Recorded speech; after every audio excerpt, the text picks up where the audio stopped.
Così perché non dice niente, poi ti manda un messaggio da bordo e te lo dice, però diventa molto è questo.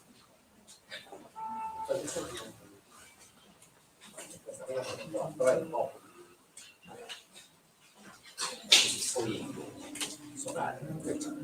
vedo un attimo il microfono, forza.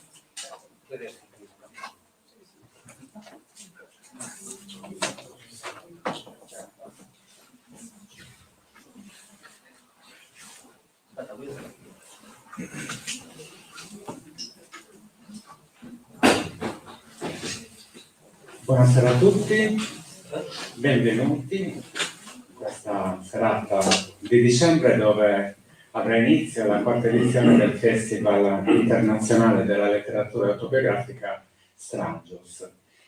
Un festival che come amministrazione abbiamo voluto fortemente per dare un segnale importante a livello di ripresa, di nuovo inizio per quel che riguarda le attività culturali serramannesi. Un festival che si protrarrà per 4 giorni, che in qualche modo è già iniziato nei giorni scorsi con le 2 mostre che sono visitabili d'ora in avanti la mattina presso il complesso di San Sebastiano. Sappiamo tutti più o meno che cos'è Strangios, cosa significa, quali sono i valori che tentiamo di portare avanti attraverso questo festival. Prendiamo spunto dal libro autobiografico di Comossa, I Cavilli, prendiamo spunto dall'importanza che questo libro autobiografico ha avuto per noi serramanesi, un libro che ci ha fatto scoprire le nostre radici, le nostre specificità culturali. Allo stesso modo, attraverso questo festival, riconosciamo l'importanza delle autobiografie, della letteratura autobiografica come testimonianza di culture che sono più o meno diverse dalla nostra. Quindi riconosciamo l'importanza di un sano confronto con tutto ciò che a noi è in qualche modo straniero, estraneo, strangio.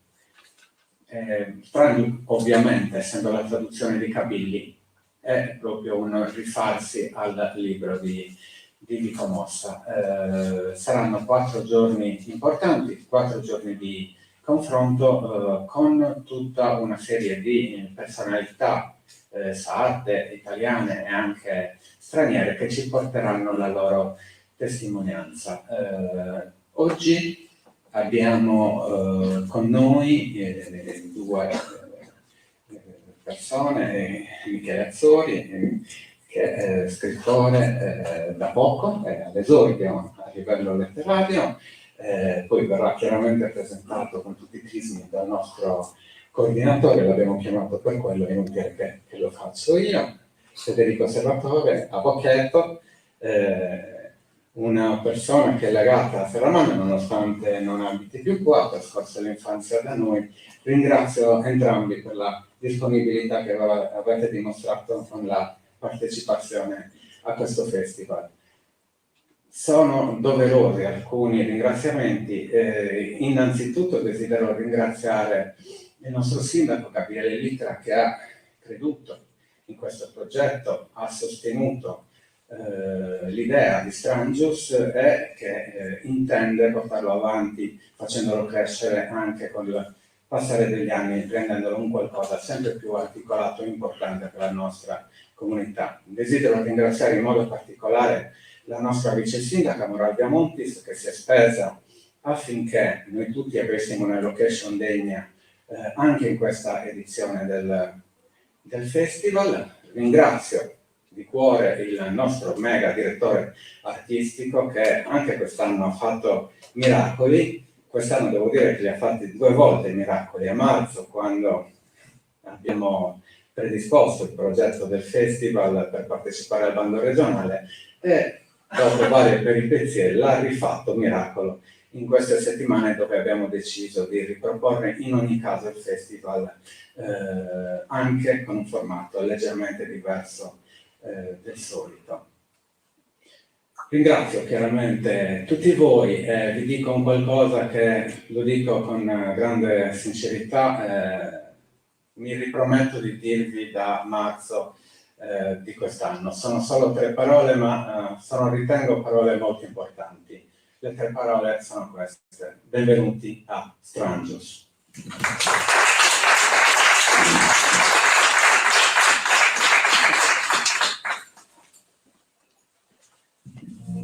Sarò brevissimo.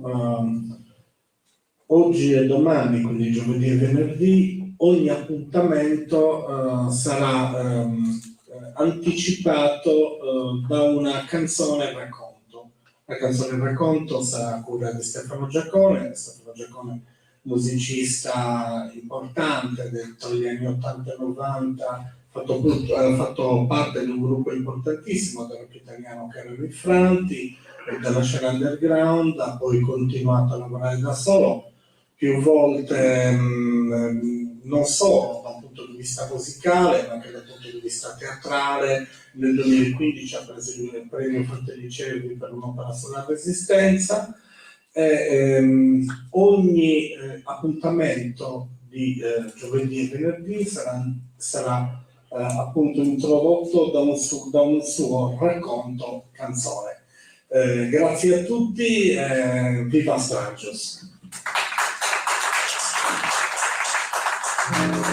Grazie, grazie Peppe dico proprio solo 2 parole, canzone racconto, perché sembra il racconto sarà brevissimo letteralmente, è un racconto di un fatto vero sul quale poi io ho costruito l'idea di una canzone, in alcuni casi fatta da me, scritta da me, e in alcuni casi come in questo invece della tradizione popolare.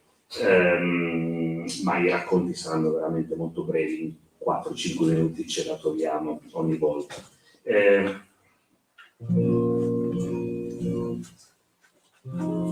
Già l'anno scorso avevo partecipato alla Strangios dell'anno scorso, sono molto contento di esserci anche quest'anno, anche se solo i primi 2 giorni, perché poi vado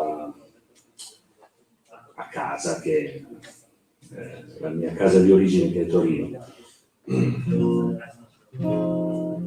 Il Colle della Scala è un passo alpino, il più basso che dalle Alpi occidentali, dal Piemonte, porta verso la Francia. Centinaia di migranti e rifugiati da anni tentano la salita nella neve e nel buio. Il 9 febbraio l'anno non importa, poiché ogni anno può essere come quel 9 febbraio. Una donna chiamata Destiny, al 7° mese di gravidanza, è stata fermata dalla gendarmeria francese. Li hanno lasciati davanti alla saletta di Bardonecchia senza nemmeno bussare alla dottoressa che era di turno all'interno. Quando è giunta con il marito all'ospedale Sant'Anna di Torino, Destiny è morta.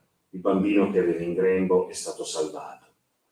Il brano che segue è il frutto dell'unione della più antica melodia ritrovata in lingua piemontese, Casina Sola, del 1600 circa. Dello stesso secolo è il testo religioso di Bonaventura Alighieri, ritrovato nei Gosos della confraternita di San Vero Milis. Una donna che attende il ritorno del proprio compagno, un pastore, di notte in un alpeggio, una cascina solitaria sperduta nelle Alpi, e una madre che non può più vivere vedendo suo figlio morire sulla croce.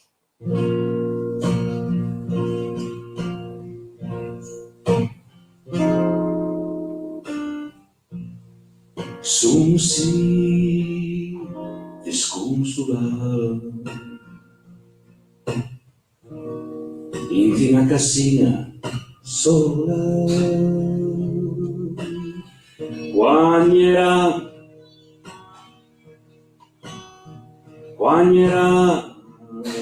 mio amore che venga con sole si senti la voce attraverso una collina lontana, salvo salme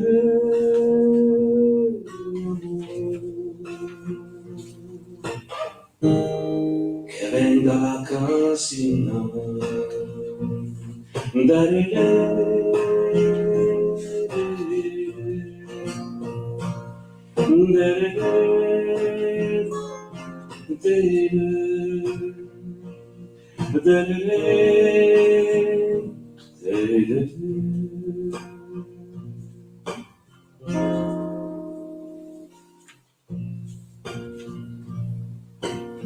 Ça fout seul, mais amour n'iria pas cantando, ma n'iria con gli occhi abbassi e il cuore sospirando, ma n'iria con gli occhi abbassi e il cuore sospirando.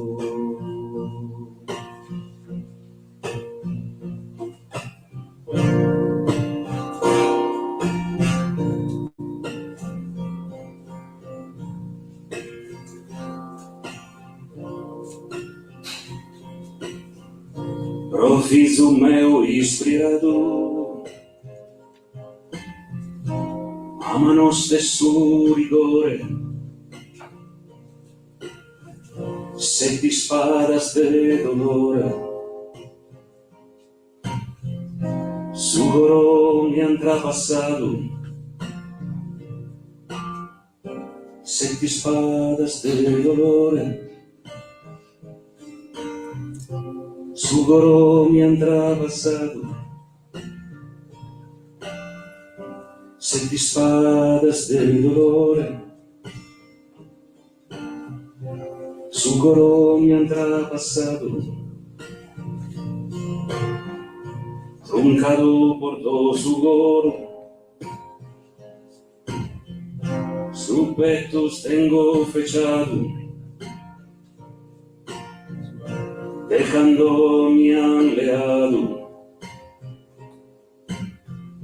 su meu rico tesoro, fui tanta acqua che ignoro, come in te mi è sfaltato, se ti spadas de dolore, su coro mi han trapassado, se ti spadas de dolore, su coro mi han trapassado.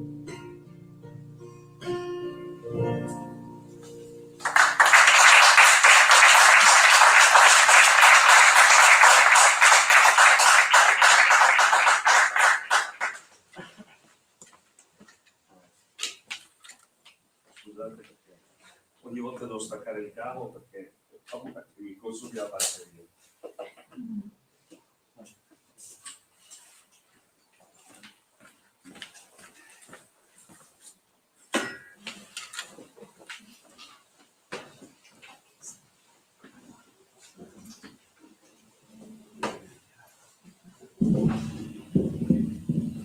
Buonasera. Lo fai? Buonasera. Che lo fa. Sente? Dipende. Vista un po'? Ci siamo? Va bene? Ok. Buonasera a tutti e grazie di essere qui.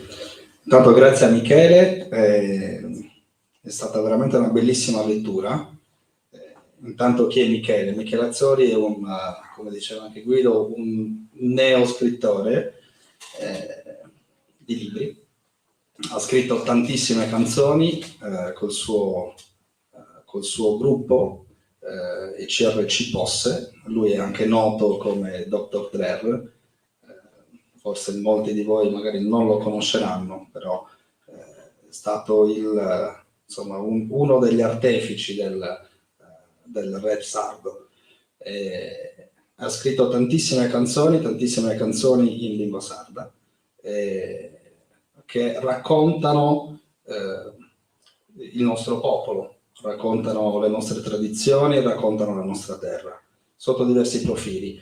E quello che poi ha riportato in realtà anche nel suo testo, che è un testo di racconti autobiografici, in cui Michele racconta la sua vita vissuta, fatta quindi di persone, di viaggi, viaggi di lavoro, lotta politica, il tutto con il tema centrale della Sardegna, una terra fatta anche di disoccupazione, di emigrazione, una terra diciamo anche martoriata, se così possiamo dire, dagli insediamenti militari,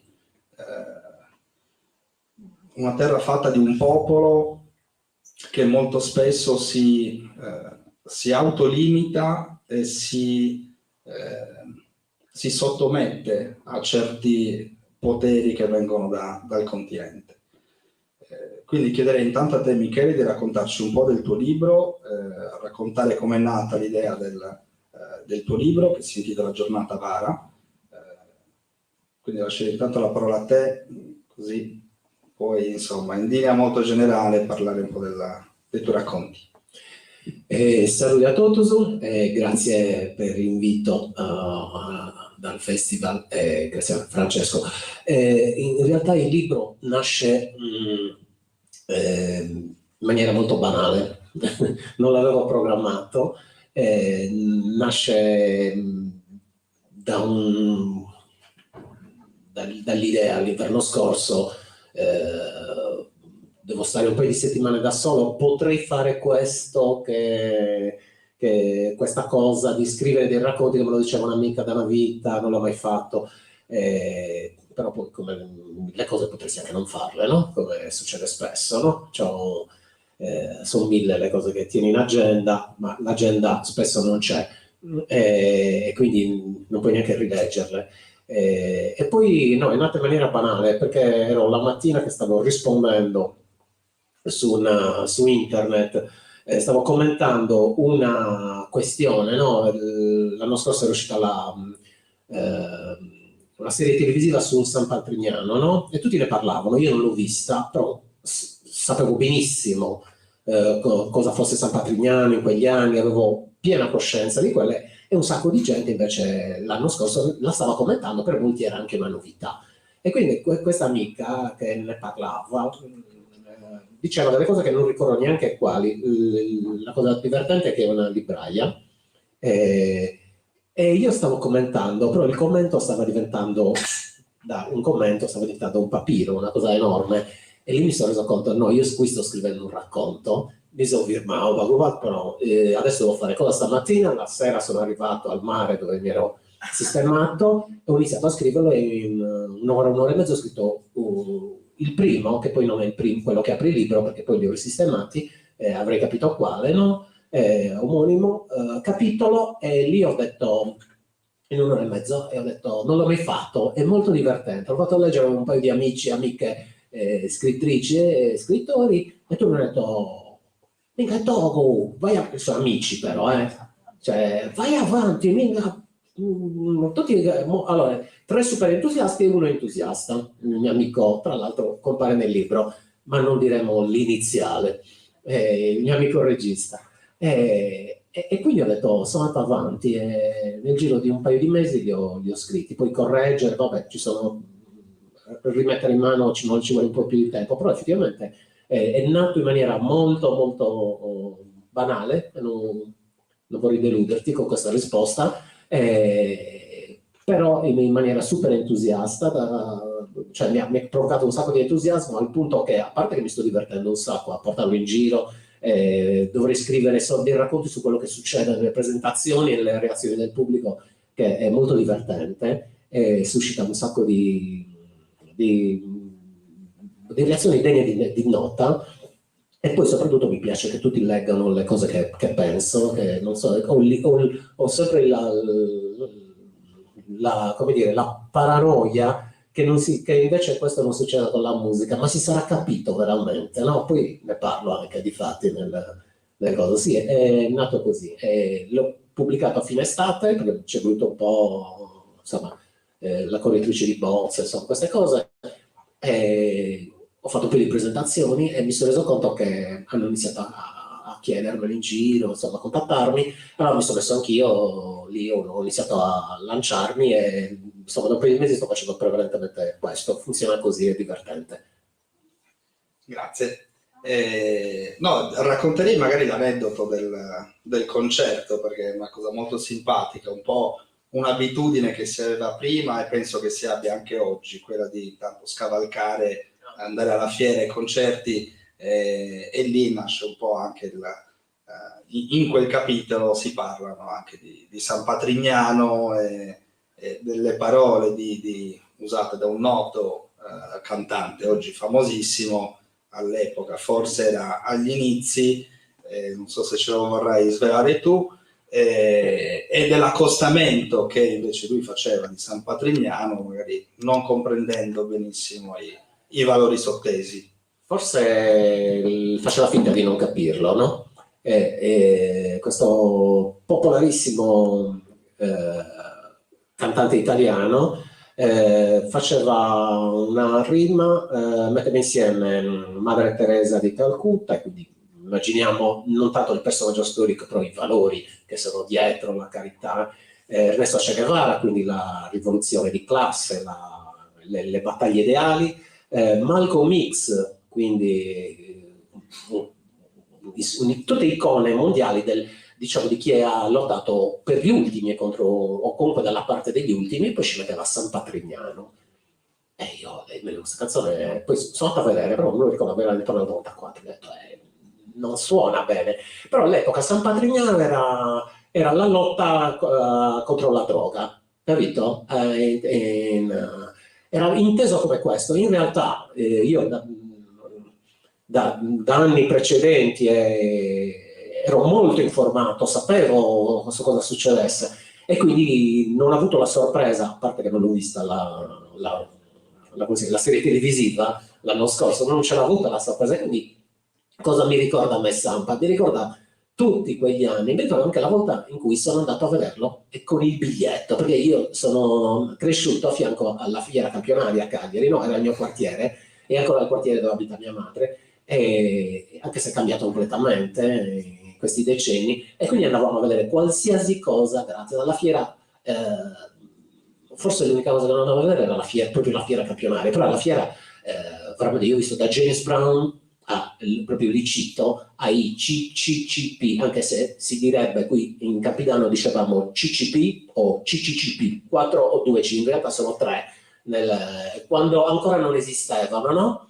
E quando erano, cioè, nel senso non erano popolari, all'inizio forse eravamo 50 persone, si andava a vedere il jazz, si andava a vedere qualsiasi rassegna, alla fiera passava veramente tutto, i festival dell'unità, con Nina Hagen, e noi si entrava gratis, sapevamo benissimo come farlo. La volta racconto di quando invece sono voluto entrare col biglietto, non l'ho comprato lo stesso, perché in realtà aprivano i CSI, che erano i post CCCP.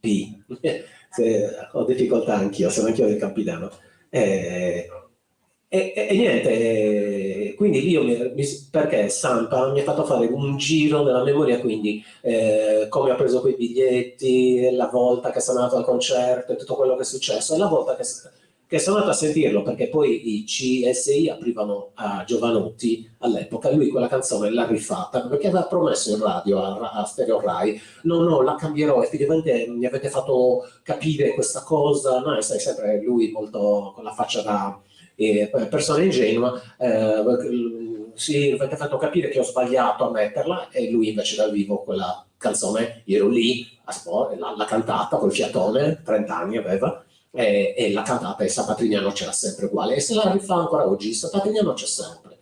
Forse oggi dopo quella serie che un po' smaschera cos'era quel campo di lavoro, per non chiamarlo campo di sterminio, perché si usciva vivi spesso, i campi di lavoro paragonati a mi hanno detto di non usare lager nella parola, perché la mia compagna mi ha detto che no, lager non lo puoi usare, però non lo più usare, sì, però io mi ricordo della controinformazione che girava già dagli anni 80, 90 sul San Patrignano, queste cose erano all'ordine del giorno, lo sfruttamento, l'umiliazione, soprattutto lo sfruttamento del lavoro. E quindi la scusa per ricordarsi questo mi ha fatto fare il giro dietro negli anni, un po' è questo lo devi dire tu però, è il gioco che faccio con tutti i racconti, no? Non dico altro. Ti ho risposto? Assolutamente sì. Mi ricollego al fatto, ecco, che poi Giovanotti l'abbia ricantata con una frase del tuo libro, dici non si può mica cancellare la storia, in realtà non c'entra nulla. Questo è per collegarmi però al fatto che noi la storia è vero che non si può cancellare, però spesso ritengo che, e lo fai capire poi anche tu nel tuo libro, ce ne dimentichiamo della storia e spessissimo la ignoriamo. Su tanti temi anche spesso molto molto delicati che come dicevo prima affliggono un po' la Sardegna. E qua mi ricollego a tutte le tue lotte politiche contro gli insediamenti militari, e quindi vorrei, ecco, che parlassi un po' di tutto questo tuo periodo che non è mai finito e spero che mai finirà, perché anche tutte le tue canzoni poi ne parlano e credo che siano poi, ecco, queste le fonti di ispirazione non solo per i tuoi vecchi coetanei ma anche per tutti noi giovani e quelli che verranno dopo. Aspetta, qual era la domanda? La domanda è di parlare, ecco, un po' insomma, la miopia che abbiamo nel dimenticarci la storia e come vivi tu insomma, la nostra miopia da sardi. Ok, sì, è una mia fissa, no? È un libro di racconti, però da qualche maniera ci giustico sempre le mie, diciamo, più che sì, raccontare delle allora, se parlo delle battaglie tipo quella ricorrente sull'occupazione militare o le altre, mi piace raccontarla da un mio punto di vista. Ad esempio, cosa mi è successo quel giorno quando siamo andati a Sant'Antonio dei Zampari, o cioè ti racconto mi piace raccontarti la mia, non tanto la mia opinione, perché è abbastanza palese, ma raccontarti anche la cronaca di quel giorno, di come è andata, come l'ho vissuta io, cosa succedeva, il mio sguardo su questa cosa, dal momento che ne avevo visto 1000 di giornate così, però diciamo quelle giornate particolari, cosa è successo? E secondo me è un po' chiunque ti racconterà di quel giorno, se c'era, e ti dirà qualcosa. Io avevo l'occhio dell'osservatore molto curioso, perché quando sono giornate particolari voglio capire chi è che va lì, che spirito li anima, che persone stanno andando lì. Io di questo sono molto curioso, come un attivista, eccetera. Su altre battaglie, tipo la questione un po' più complesse, come la storia o l'antropologia, che mi sono permesso di sfiorare in questo libro, ma io non sono né storico né antropologo né saggista, provo a vederla in maniera molto più semplice, cioè, racconto episodi che mi sono successi, che alla fine vanno spesso a dimostrare o l'assenza di una conoscenza diffusa della nostra storia, o anche a buttare giù tutta una serie di luoghi comuni e questa è una cosa che mi piacerebbe approfondire, però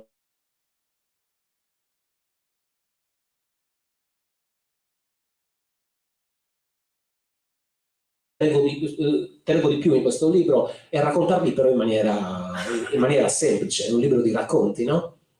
E smontarli uno per uno. E dal mio punto di vista ci sono riuscito, no? Secondo me, nel senso, perché per me io li ho già smontati dentro di me. Mi è capitato di leggere dei saggi, anche molto leggeri, che mi hanno aiutato a fare questo lavoro, però i saggi vengono letti solo da quei fissati come me, no? Da quelli che sono interessati agli argomenti. E io ho provato a fare questa cosa, uno di questi saggisti mi ha fatto anche una recensione, è stato molto generoso, e questi sono dei crediti che vanto con la musica perché è un nostro seguace. uno che ci tifa molto, come si dice in campidano. Però sì, effettivamente era quello che volevo fare in questo libro. Se questa cosa è uscita fuori sono molto contento, perché raccontare episodi divertenti e far ridere è molto semplice, no? Ne ho 1000, ne ho tanti altri ancora, fanno ridere, è paradossale, ma questo si è inventato. Secondo me uno se lo legge lo capisce che non c'è nulla di romanzato. Riuscire anche a metterci dentro qualcosa di più serio, ho detto, è l'obiettivo che ho con questo libro. Per quello mi sono permesso di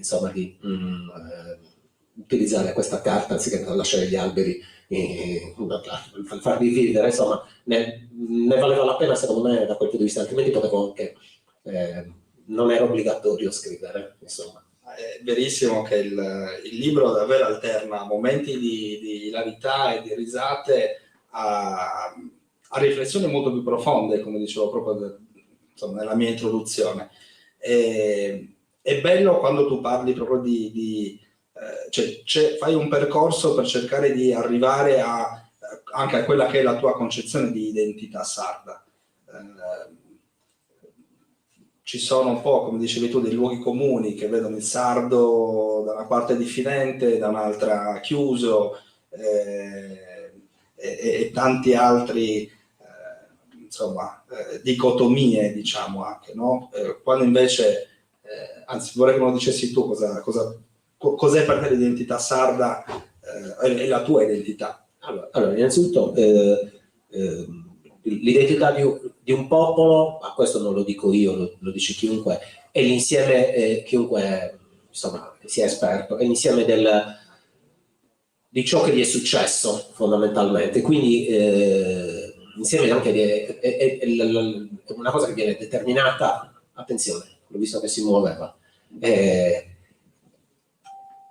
semplicemente dalla storia, che è l'identità mia, tua, eccetera. Siamo persone, individualmente tu sei quello che hai vissuto, no? Sei un po' il DNA, ce l'hai, quello che volevi fare, ma fondamentalmente la tua educazione, la tua esperienza e le tue scelte che sono state determinate però a sua volta da quello che ti è successo, da ragazzo, hai maturato, e questo siamo tutti così individualmente. Collettivamente, quello che possediamo come popolo è semplicemente il risultato di quello che abbiamo vissuto. Quindi spesso quando noi affrontiamo tutta una serie il discorso dell'identità, che è molto delicato, è buffo perché non conosciamo la nostra storia. Nella stragrande maggioranza del nostro popolo non conosciamo la storia degli ultimi 2 secoli, non sappiamo niente, ma soprattutto non conosciamo quella degli ultimi 60 anni, ma soprattutto non conosciamo l'attuale. Chiunque in Sardegna, tipo io 10 anni fa, avrei detto che forse no, perché sono diffidente. Ecco, noi non siamo diffidenti, ad esempio. Io non sono convinto che non siamo come popolo. Forse io sono convinto di esserlo un po'. Ognuno di noi lo è convinto. Però forse non è neanche vero. Ad esempio, e chiudo parentesi, tutti siamo convinti, che esempio, che il turismo è la risorsa principale della nostra terra, no? È il traino, è il volano.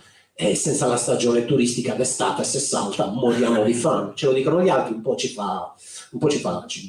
incazziamo, no? Se ce lo dice, vi diamo da mangiare, ci rimaniamo, però ci crediamo. Io non so quanti di noi sanno che è il 7% del nostro PIL, ok? Che poi il PIL non determina esattamente ricchezza, no? Tipo la Saras è il 33%, il 35% del PIL, ed è meno dell'1% della forza lavoro, quindi non lo determina. Ad esempio, noi siamo convinti di queste cose. Se noi non conosciamo neanche la nostra economia, l'attualità e tantomeno la storia degli ultimi 100-200 anni, per non parlare di quella più antica, abbiamo anche difficoltà forse a darci un'identità. Ad esempio, ci sono, tu dicevi, diffidenti, però qui siamo ospitali. Suonano un po' strane, no? E poi li ho nominati tutti, siamo litigiosi, sul Gonzato c'è anche quel detto spagnolo che pare sia un falso storico, tra l'altro, però a noi ci piace troppo ripeterlo e lo diciamo anche con un certo sorrisetto, però poi siamo attaccati alle comunità, non è il contrario, no? Poi siamo ma li ho elencati, li ho anche rimossi. Comunque tutta una serie di cose che sono spesso avvilenti e spesso in contrasto tra di loro, però noi ne siamo molto convinti, ma non perché noi la nostra esperienza ce l'abbia insegnato, semplicemente perché ce lo ripetiamo, una visione esterna ce lo ripete e noi continuiamo a ripetercelo. Ad esempio, potrei fare esempi anche più banali. Raccontiamo di essere, siamo più bassi, ma siamo più bassi negli ultimi 2 secoli, prima non lo eravamo. Siamo pocos, locos, pocos, relativamente adesso, nel Medioevo eravamo una delle terre più abitate, quindi è la storia che determina tutta una serie di luoghi comuni. Poi ci vantiamo, noi siamo grandi bevitori di birra, attenzione, io sono il primo, lo siamo, ma rispetto a chi? Rispetto all'Italia. Se fossimo una provincia della Spagna, la storia non poteva andare così, saremmo poco sotto la media, ad esempio. Se fossimo come lo chiamano, il cantone svizzero, forse saremmo un posto che beve poco, quindi è sempre quello sguardo esterno che ti racconta e allora tu lo fai tuo. Se noi fossimo una provincia del Marocco saremmo grandissimi bevitori, se fossimo una provincia della Polonia saremmo degli astemi. Però noi questa visione che ci danno gli altri, che ci viene assolutamente dall'Italia, non da altri posti, perché gli altri posti spesso non ci conoscono e questa è tutta un'altra questione aperta. Io vivo in Francia e la gente non sa dove è la Sardegna, a meno che non ci sia stata. Però tutti sanno dov'è la Corsica, ok, è una provincia loro, sanno dov'è la Sicilia, Creta, le Baleari, l'Irlanda, tutte le isole europee, però non sanno dov'è la io vivo tra Parigi e la Sardegna e so più Sardegna, nessuno lo sa. È un problema dei francesi, secondo me è un problema nostro, perché poi vai ad Amsterdam ed è la stessa cosa. I miei amici di Berlino è la stessa cosa, ci conoscono solo se ci sono stati. Noi per la geografia non esistiamo, allora c'è qualcosa nella nostra narrazione che non va bene. Siamo noi che non ci raccontiamo, perché ci raccontiamo in una maniera sbagliata e non dirò altro su questo. Forse anche quando ci fa comodo. Sul racconto della storia poi e sul fatto che noi non conosciamo la nostra storia, inizierei a legarmi un pochino al tema anche un pochino più insomma in linea con quello che è il tema di questa manifestazione letteraria, che è appunto il cibo per il corpo, cibo per l'anima. E tu dici, non conoscendo la nostra storia, tutti noi pensiamo di essere, no, la terra dei pastori e delle pecore, perché così ci viene detto dall'esterno. Tutti sono convinti di questo e siamo noi stessi ad autoconvincerci di derivare solo ed esclusivamente da quello. Tu invece racconti bene, dici, ma fino all'800 la nostra terra, la Sardegna, era ricca di alberi e boschi e foreste, quindi l'erba non cresce, quindi pecore e pastori ce n'erano in maniera molto limitata. Poi dobbiamo parlare di cibo, no? Perché stiamo diventando serissimi. Arriveremo anche, non vorrei che il pubblico pensasse no, sembra un libro serio alla fine, stiamo dando questa impressione. E invece a me quello che mi dicono mi ha fatto, si può dire pisciare, una presentazione, mi ha fatto pisciare dalle risate, mi ha fatto qualche lacrima, questo ci sta, e anche un po' riflettere, ok, no? Però prevalentemente è questo. Poi la cosa bella, io pensavo di averlo scritto per gente dalla mia età in giù, e invece sono le mamme dei miei amici o delle mie amiche che lo rubano di nascosto, se lo fanno fuori, se lo leggono e non lo fanno leggere ai figli. Devo abituarmi a chiudere le parentesi. Sì, la pecora non pascola nel padente, questo dovremmo saperlo noi sardi, perché forse noi siamo dire no, noi sprevesi, no, cioè qui, eccetera. Questo lo sappiamo tutti, no? In Subadenti sta Breveno, Andara, lo sappiamo, ma come così, cioè io li vedo anche tra Cagliari e Pirri a volte, no? Pascolano, in via Newton, lavoravo lì e pascolavano anche lì, non comprate dai caseifici di via Newton il formaggio e il latte, per favore, perché c'è molta riga, dappertutto. Nel Padente non ci possono stare. Allora, se sino a 200 anni fa eravamo una terra di foresta, era una foresta, un'unica foresta, non so dove potessero passeggiare queste pecore, no? Queste è un ripiego degli ultimi 150 anni, è un ripiego di ancora oggi. Ho perso il lavoro, oppure sono tornato dall'emigrazione, non c'è mai mai bisogno comprare 50 prevesi, no? È ancora oggi un rimedio, no? Però di fatto in una terra che prima era completamente ricoperta di foreste, di boschi, eccetera, rigogliosa, l'allevamento del ovino era assolutamente una cosa molto, molto limitata. Quindi la tradizione millenaria dei pastori è una cosa molto bella, no? Noi poi facciamo 3 formaggi e la Francia ne fa 6.000. Ok, quindi con tutta questa tradizione qualcuno gli viene a qualche dubbio, no?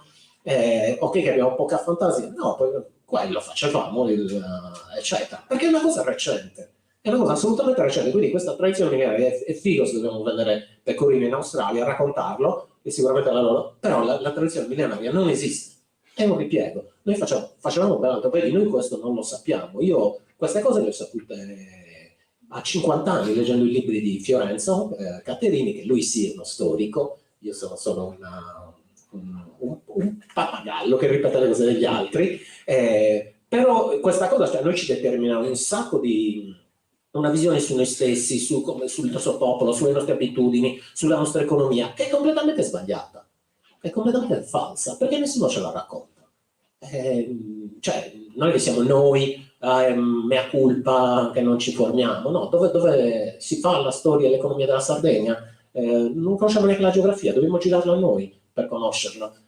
Non si fa. Io alle medie sentivo dire questa cosa, a me mi hanno detto questa cosa nella media numero 1 più prestigiosa di Cagliari, la tu vedi, dicevano la Sardegna è povera perché non lo vedi, è brulla, naturalmente, come se fosse una rocca tipo Malta che deve importare tutto. Mi dicevano siamo cresciuti con questa cosa, forse nel posto più fortunato per il primario, per il settore primario d'Europa, per i più fortunati. Io ci ho vissuto in Olanda, mangiare questo pomodoro olandese rispensato, c'è un periodo che invece lo facevamo, li importavamo, perché loro li producono per il nord Europa, e c'era un periodo che, siamo a Serramanna, tra l'altro, non a caso, però a Cagliari arrivavano quei pomodori. Cioè, è un po' una contraddizione enorme. Infatti c'è una frase molto interessante, molto carina. Dice: da lontano le cose sembrano sempre molto diverse. Sì. Quindi io non so adesso come da girovago, sei stato in Olanda per lavoro, adesso sei a Parigi, come la vedi la Sardegna oggi? Ma pare che la stai vivendo, sei qui con noi, se ormai sei più qui. Come la vedo? Lì, da un po', sì. Ma guarda, e come è cambiata, anzi, dagli anni 80 a oggi sei... Domandone, si facciano tutte domande difficili. Non difficili, ma belle toste, nel senso che necessitano di una risposta molto complessa. Allora, vivendo fuori, io devo dire la verità, avevo già una cosa che non mi è successa, ma che succede spesso nelle persone che vanno fuori. Quando sei fuori, forse hai più coscienza torni, hai più coscienza del posto, del nostro posto, sei più attento, da lontano o da lontana, quando si va a lavorare fuori o per studio o per lavoro, forse si inizia a riflettere di più. Questo non perché ne sia convinto, è una cosa che mi dicono in tanti e tantissime. Certe cose ho iniziato a riflettere, certe cose quando sei lontano, non so perché succeda questo. A me questo non è successo, perché comunque sono andata a lavorare già che avevo 30 anni, 32 forse, in Olanda, e avevo già un'idea abbastanza precisa un po' di tante cose su di noi. Poi vedi, molte cose hai bisogno di scoprire da grande. Questa cosa delle foreste io non ho vergogna di dirlo, che l'ho scoperta a 50 anni, pochi anni fa, così come tante altre cose. Così come non sapevo che sul Tirolo la lingua è il tedesco. A scuola, io a 32 anni sono andato lì per una festa, per un weekend, e dicevo, immaginavo che sai, nelle zone di confine si parlano 2 lingue, no? Alla scuola non me l'avevano mai detto, sono andato anche all'università, anche se andavo all'uscita, nessuno mi aveva detto che c'è una provincia d'Italia che è tedesca, di cultura, di lingua e tutto, non te lo dicono perché c'è la narrazione unica, eccetera, no? Quindi inizi un po' a capire le cose. Io questa cosa l'ho saputa a 32 anni, mi occupavo di di geopolitica, sono sempre stato curioso, di lingue, tra l'altro, lingue minoritarie. Questo sono andato lì, ho detto, qui finisce a Trento, finisce, c'è anche il ladino, che è un'altra lingua, e poi inizia la Germania. Quando quindi io non ho maturato molte cose le ho maturate qua, con la fortuna l'emigrazione non mi ha acceso questa spia, no? Come è successo a tantissime. Nel mio caso no, la spia, si può dire, questa metafora mi piace, a me è successa qua, grazie però sicuramente alla fortuna di conoscere un sacco di persone che hanno iniziato a interessarsi di Sardegna veramente e non a raccontare palle. Torniamo un po' al cibo, sempre no, da girovago.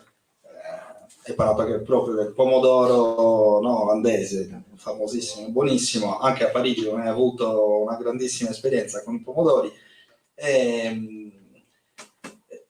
Ti trovi a Parigi oggi, che comunque rinomata per essere la culla della cucina a livello mondiale, la cucina francese, forse quella più importante, per tanti quella più buona. Come hai vissuto il rapporto con il cibo? Ti mancava il cibo tradizionale sardo? Sei uno amante del cibo tradizionale sardo oppure ti piace anche sperimentare? Ne parlo da un punto di vista proprio culturale anche, secondo me. Io sono amante del cibo, mi piace fare tantissime esperienze sul cibo, mi piace cucinare, però credo che certe tradizioni vadano poi anche mantenute. Quindi quanto è stato difficile per te, anche da un punto di vista non solo culturale, ma anche poi sociale? Racconti anche una breve parentesi con un tuo collega di lavoro palestinese, e penso che poi il cibo diventi anche un po' un modo di unire le persone, quindi un momento sociale molto importante. Sì, sicuramente. Sì, hai citato l'episodio con l'amico, quando ero in Olanda però, no? Mi è piaciuto molto l'amicizia che avevo tirato su con questo ragazzo palestinese, molto lezzo, tipo noi, no? Non è che... no, perché a pago, no? Io, ad esempio, non sono così personalmente, mi lancio molto però capivo che lui a pezzetti andava avanti, siccome mi incuriosiva, era una persona molto interessante. Un giorno ho detto, passa dopo cena, e l'episodio delle mandorle, secondo me era quello, però forse anche l'acquavite, no? Ogni tanto mi mandavano scatole di amici, di familiari. Il pacco, una cassa di birra, solo che non c'era birra, c'erano prodotti sardi dentro. È sempre stato ridicolo mandare birra, però ho visto scene anche così negli aeroporti, vabbè. E niente, quindi c'erano amarettos, no? La mandorla è uno degli ingredienti fondamentali della cucina araba e palestinese soprattutto, no? E tu a me mi avvianta buono, sono Mendula, Amsterdam, e tutto lì. I dolci sono sempre con, come si chiama? Quella cannella, bravo.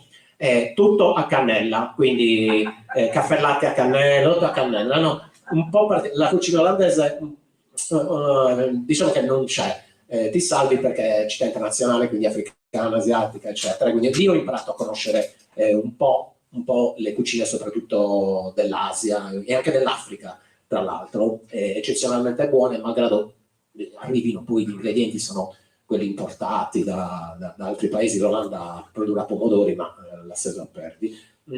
Sì, ed è la volta che lui si apre, sarà anche il goccetto di acquavite, però San Mendula sicuramente gli ha toccato il cuore, no? E lì si apre, siamo diventati. Allora lui mi ha detto veramente, che poi dicevo, questo è palestinese e non mi piace. Cioè io gli ho fatto capire che ero un sacco di amici palestinesi a Cagliari, cioè seguivo la storia del suo paese, e sono uno smusciata.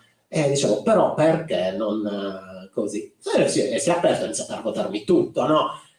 Lui si era fatto anche prigione, eccetera, quindi era di una famiglia buona, quindi poi era riuscito anche a, insomma, espatriare, eccetera. No, mi hanno dato episodi incredibili.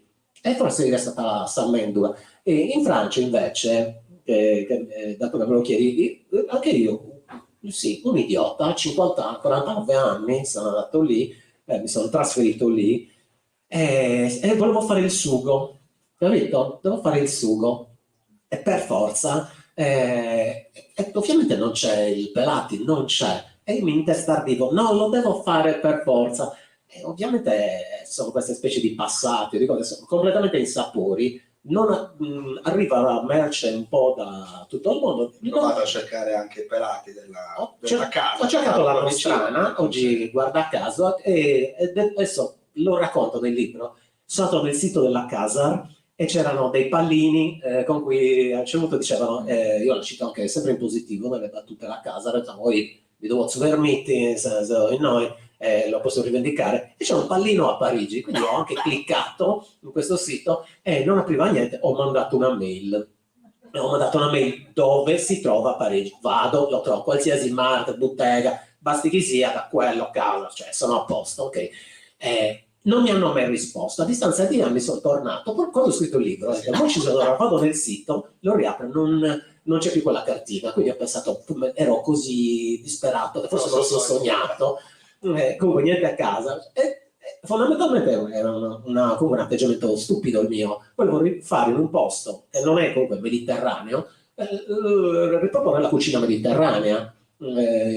A me piace sperimentare un po' tutto, cioè, mi piace, però si è abituato a cucinare con gli ingredienti della cucina mediterranea, quindi le nostre verdure, l'olio, eccetera. Io penso di essere quello che strano, che con questo borsone o altre borse ogni tanto c'è un carciofo, e quindi quando ti passa là controllano cosa è un carciofo, in partenza lo riconoscono per fortuna, perché loro sono diversi. Penso di essere quello amato, poi scopro che c'è una mia lì al lavoro c'è un sacco di colleghi italiani, centro-sud, pensando che loro saranno, sono famosi poi gli italiani per fare queste cose, e tu variante vintenuta, no?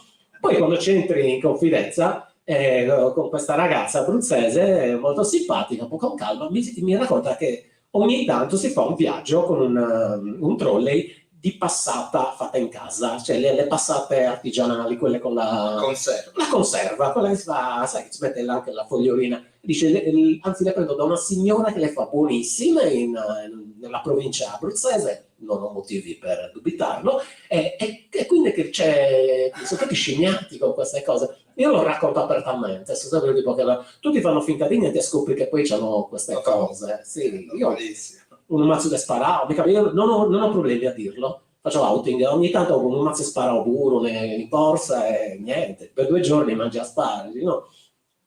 Però sì, la cucina francese innanzitutto è molto, quella francese, è regionale, quindi da posto a posto. Parigi non ce l'ha una, l'Île de France non ha una cultura, e soprattutto Parigi ha una cultura enogastronomica internazionale, perché ovviamente con le presenze, è una città internazionale, tutte le culture si fondono. È molto buffo come cercano di riproporre la gastronomia italiana.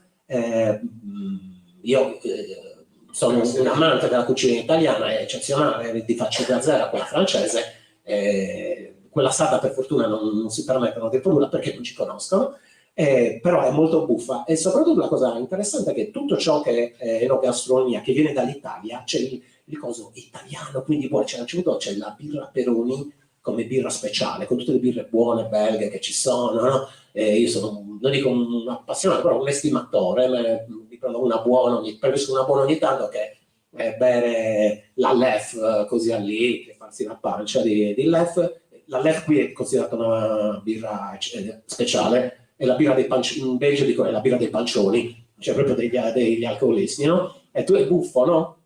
Come le cose. Ed è un po' la stessa cosa che hanno in Italia rispetto alla Francia. La gastronomia francese, la cultura francese è molto raffinata, è una cosa che secondo me è reciproca. Però io ho visto, tipo, c'è un signore che vende vinosfuso.fr, cioè il suo sito, ed è un ascensore con le dimensioni, questa bottega, e c'ha vino sfuso italiano, io più di 2,50 non lo pagherei al litro, ma proprio per volergli bene, ma forse 200, e lo vende a prezzi mostruosi, c'è la fila di gente fuori.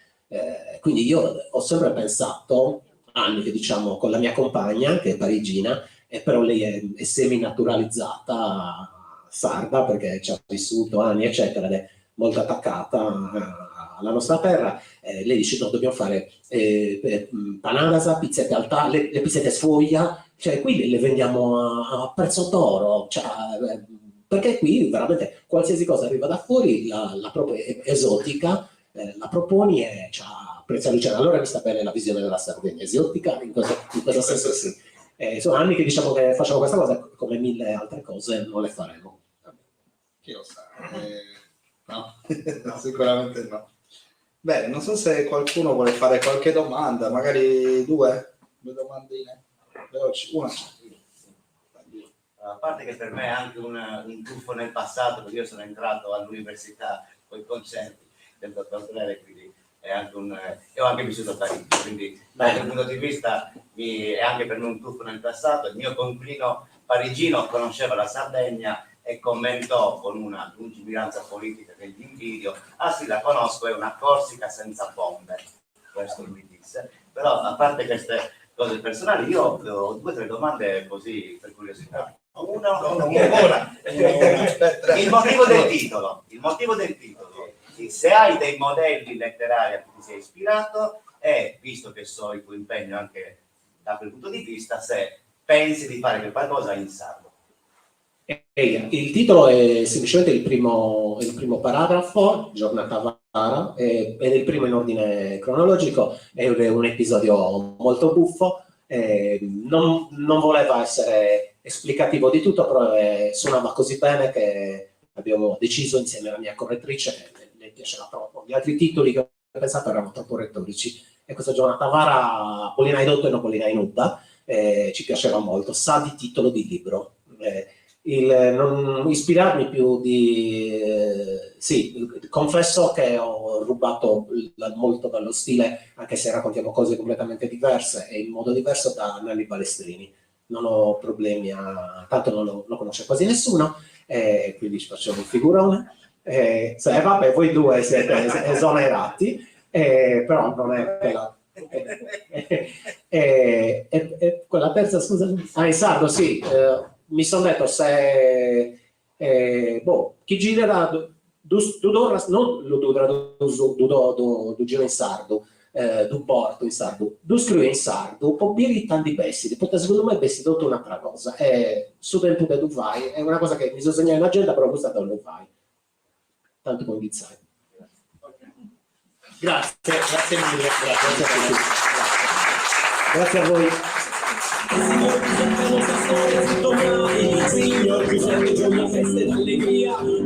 Chi vuole, c'è il libro di Michele, e Michele sicuramente può autografarlo. Solo 7 euro solo per oggi, mi raccomando. Quella di fondazione è una casa costruita con lavoro di una vita, 4 casse di frutta per uscirci la giornata, con la giunta comunale di quanto s'avvelerà, la campagna di ripristino della legalità, e vennero i gendarmi, vennero con le armi, si